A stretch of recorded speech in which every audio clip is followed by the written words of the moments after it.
Welcome to Coast Vue, the show that every single day celebrates the men and women who are making this place, coastal Mississippi, such an amazing place to live, work, and play.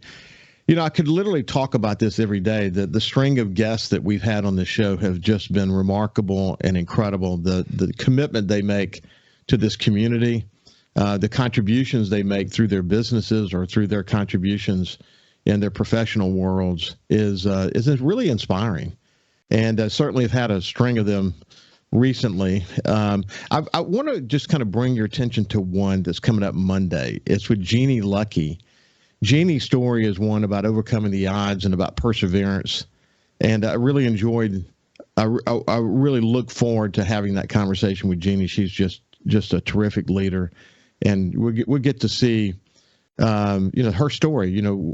I was really surprised in doing research that Hurricane Katrina hits. She loses her house. 3 days later, she's in a severe car wreck and with major spinal damage.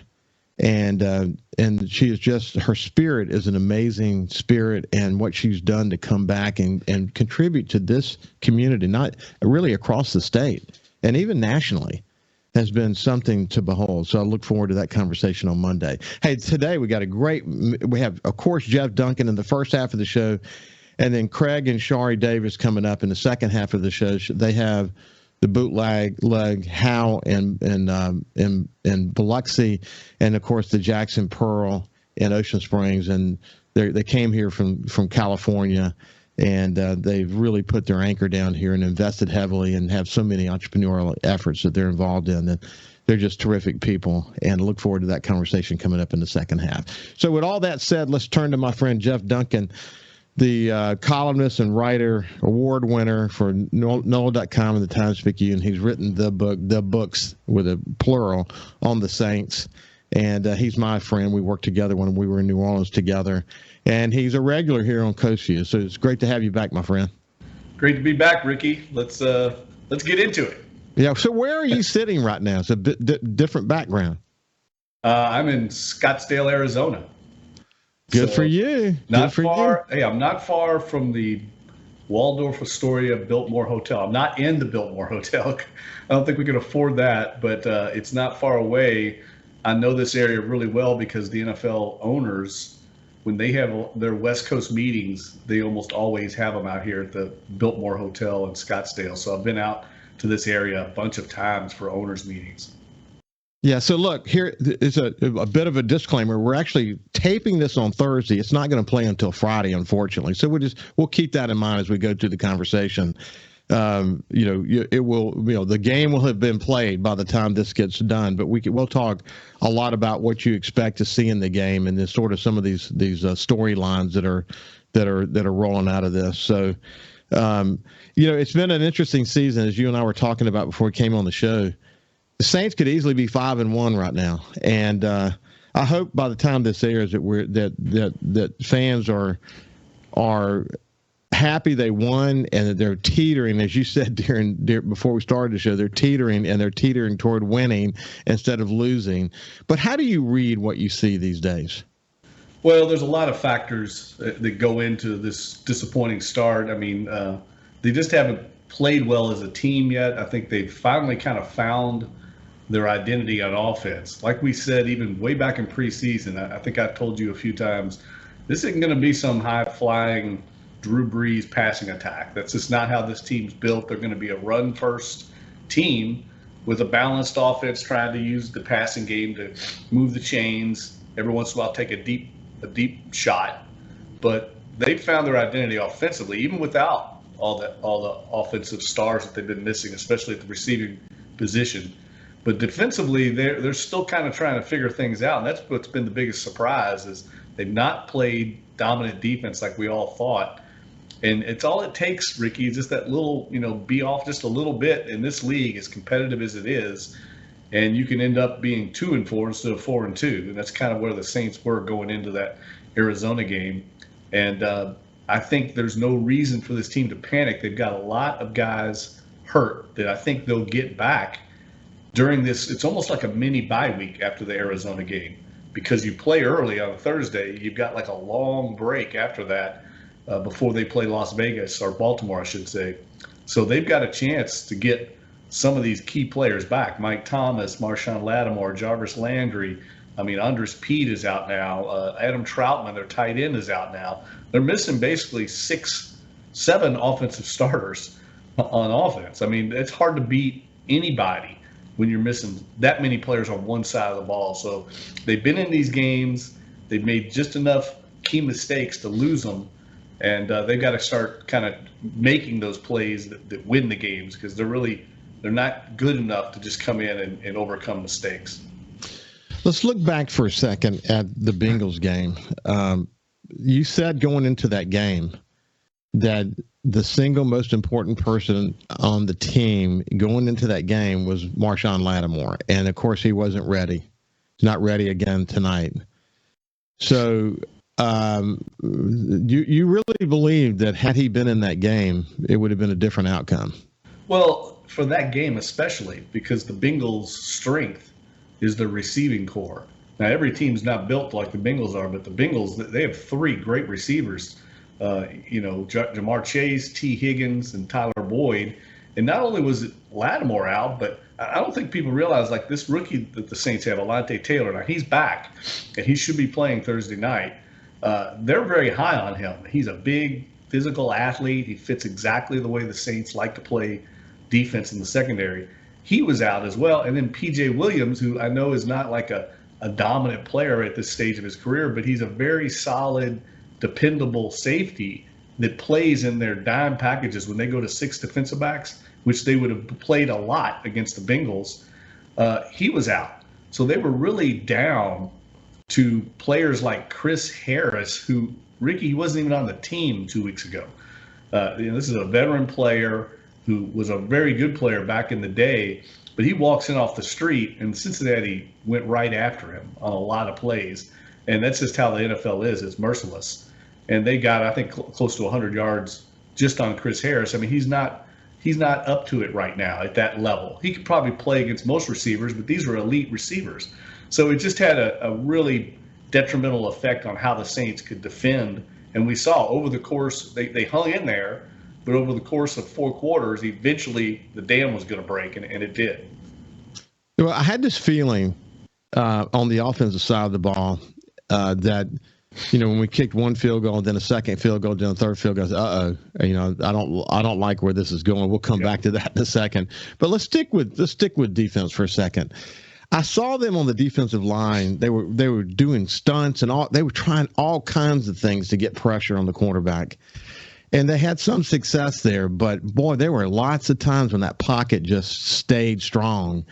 And we don't have the challenges, and from an injury perspective on the defensive line that we certainly had last year and in years past.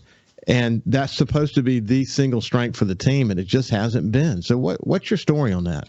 Well, I think the biggest area that they're struggling is defensive tackle. They're just not getting any production at all out of their interior defensive linemen, no matter who's in there. I mean, they rotate in. They have David Onyemata and Shai Tuttle starting, and then they bring in Malcolm Roach and Katavius Street, and no one is really making a factor. If you watch the Bengals game, Ricky, their defensive tackles were impact players. I mean, they were shedding blocks and hitting Alvin Kamara and Taysom Hill in the backfield. Those are impact plays. You end up 2nd and 12. That impacts a drive. And that's what they're not getting. They're not getting any of those kind of plays out of their interior defensive linemen.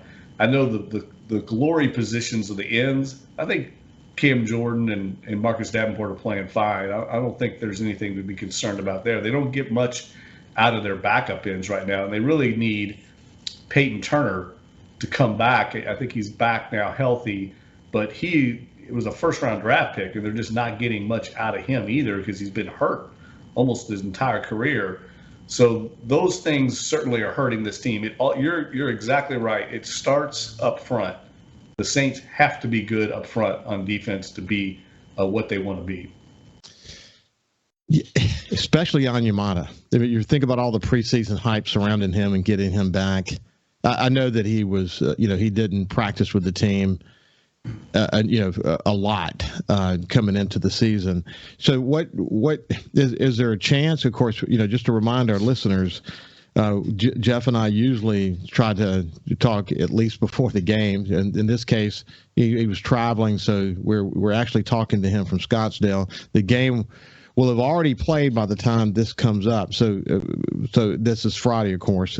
So we're sort of it's kind of an odd thing because you already know what the score is, but we can still analyze the situation and talk about these players. And the reality is, you by now will have known if any of these players that we're talking about stepped up to the plate, and let's hope that they did. When we come back, we'll talk a little bit more about David Onyemata and why he has, maybe he's just been slow to get back into the rhythm. Maybe we'll talk about that. We'll see you after this.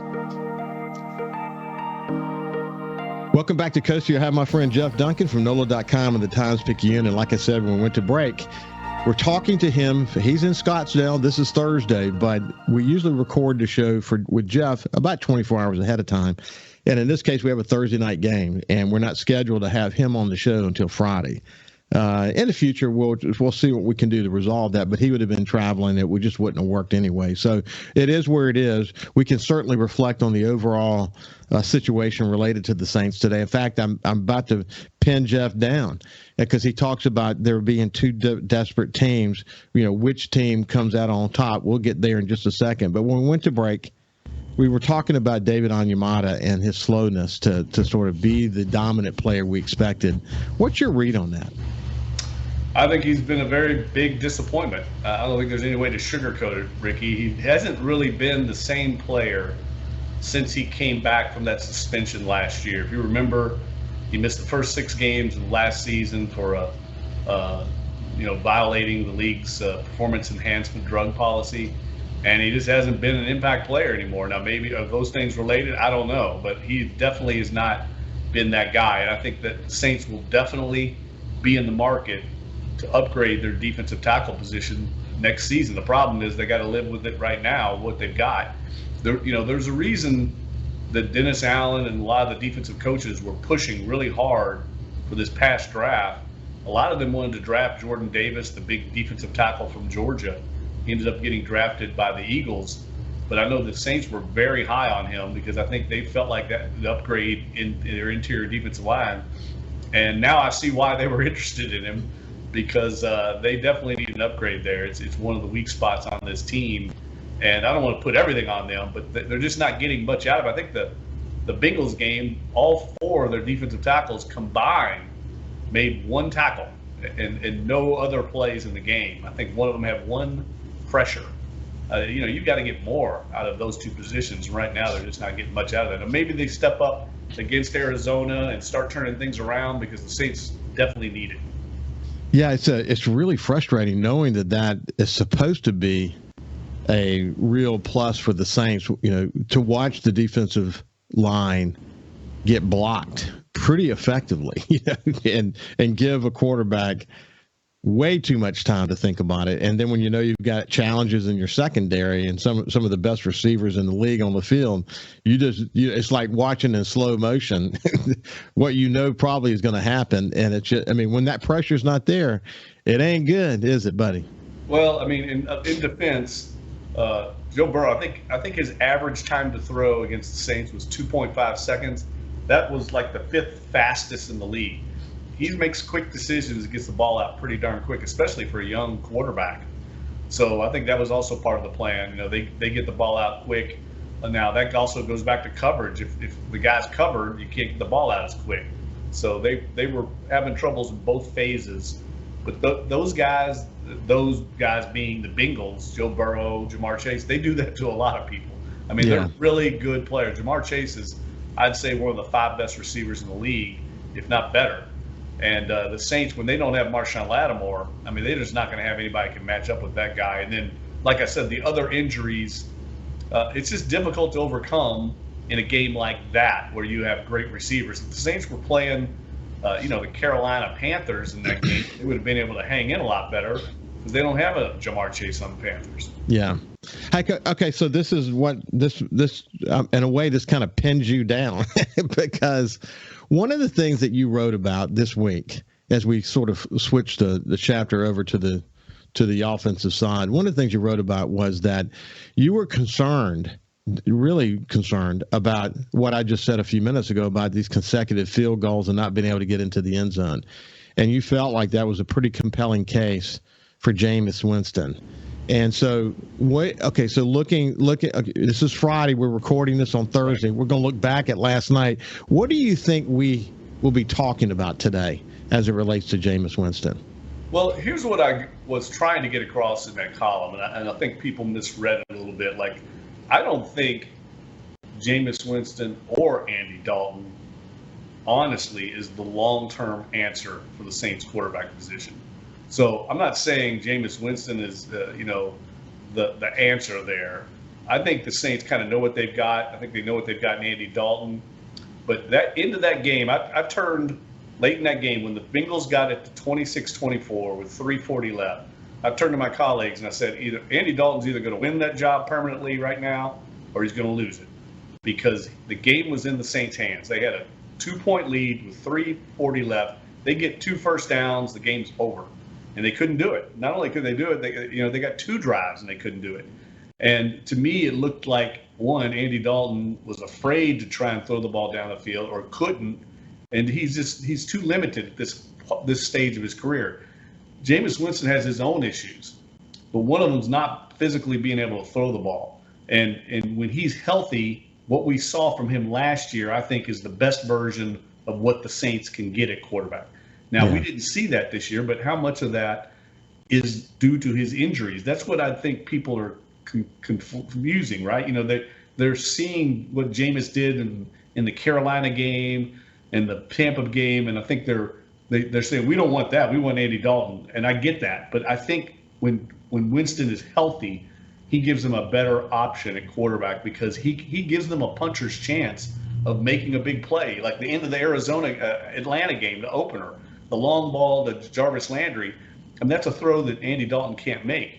Now, he might make more mistakes than Dalton too, so you got to try and get this good version of Winston and peel back the mistakes and hope you can live with that the rest of the season, then address the quarterback position in the offseason. Actually, I think that your point about, if you look at the latter part of the Atlanta game, the series of plays and the series of throws that happened then give you a good opportunity to see that when you have a healthy Jameis Winston, he can move this offense in ways that potentially Andy Dalton can't. But Winston's got to avoid the mistakes. That's the but, right? We all know that. But I think he gives them at least somebody that can. I think if you had a healthy Winston at the end of that game, they make enough throws to win it. Dalton couldn't do it, and it looked to me like the Saints were even scared to let him try to do it. That's what really said a lot to me, was they were very conservative in not throwing that ball down the field, and that's not how you're going to win an NFL game. Jeff, one of the things that I noted was that in light of the fact that so many receivers were out, I thought the Saints used a little bit of creativity in that game, the end around, for example, and just they knew where their horses were, and they found unique ways to get it to them. And under the limitations they had, they did a pretty good job of moving the ball around, didn't they? Yeah, the jet sweep to Rashid Shaheed was a huge play in the game that manufactured a touchdown out of nowhere, out of a guy that I don't think anybody expected it from. I think they've got a big challenge going forward because they've got so many injuries. People don't realize how big a factor Adam Troutman is in the running game. He's one of their best blockers. When he went out, along with Andres Pete against the Bengals, the Saints couldn't do a lot of those Taysom Hill runs. Everybody was like, where's Taysom Hill at the end of the game? Why didn't they use Taysom? Well, they're missing 2 key blockers in that package, and they can't run it without Adam Troutman. So it really limited what they could do down the stretch. They needed to be able to throw the ball. Cincinnati knew that Alvin Kamara was going to get the ball, and they had 8 guys in the box, and there's just nowhere to run. So it got very difficult to move it late, and that's why I felt like they needed to throw the ball with Dalton and try and at least move the chains through the air. They didn't even try it. So I think they need to continue to be creative, and I know that's easy to say when we're sitting here, not on the sidelines with a limited personnel the way that Pete Carmichael has. but they've got to try and be creative to manufacture points until they can get their receivers back. Chris Olave, I saw an interview with him, and he really bounced back quick. He did get knocked out, but apparently he did really well in the protocol, and didn't seem to be any kind of lasting damage from that. I mean, he was definitely knocked out, but hearing him talk about it, once he ultimately came to, he's really done really well in the protocol. Yeah, and look, he's a huge piece to the puzzle there. He's the one receiver they really have that can get separation. We talked to him, and he said, "Yeah, I was out for a brief moment, and it looked a lot worse than it was." I mean, he felt like after that game was over, he'd pretty much gotten back 100%. But they're going to be cautious with an injury like that, rightfully so. Protect him from himself in that situation. Probably the best thing they did was sitting him out, but that hurt against Cincinnati because that was one more offensive weapon they didn't have. So as we look back at last night, again, knowing that we recorded this on Thursday, what we would hope for is the defensive line pushes harder, gets more penetration, that Jameis comes back and is inspired, that Olave has a big game. The running game's been really good recently. As you pointed out at the beginning of the show, you've got it's the personality of the team is coming out. But hopefully we're looking back and all these players had a good game, and we're not 2-5, because that would be a disaster. 3-4, we got hope. Final word, my friend. Well, yeah, 3-4 would be great. 2-5 they can still recover from, but they come back home after that long break, and they have 2 home games, winnable games against the Ravens and the Raiders. So it's still hope, but they just got to play better. Let's leave it at that. Play better, look good doing it, come out of there with some confidence, and get healed up during that long break as they get ready for the homestand. This has been Jeff Duncan from NOLA.com of the Times-Picayune. Have a great week, and we'll see him again next week. See you after this. Anyway, have a great day, my friend.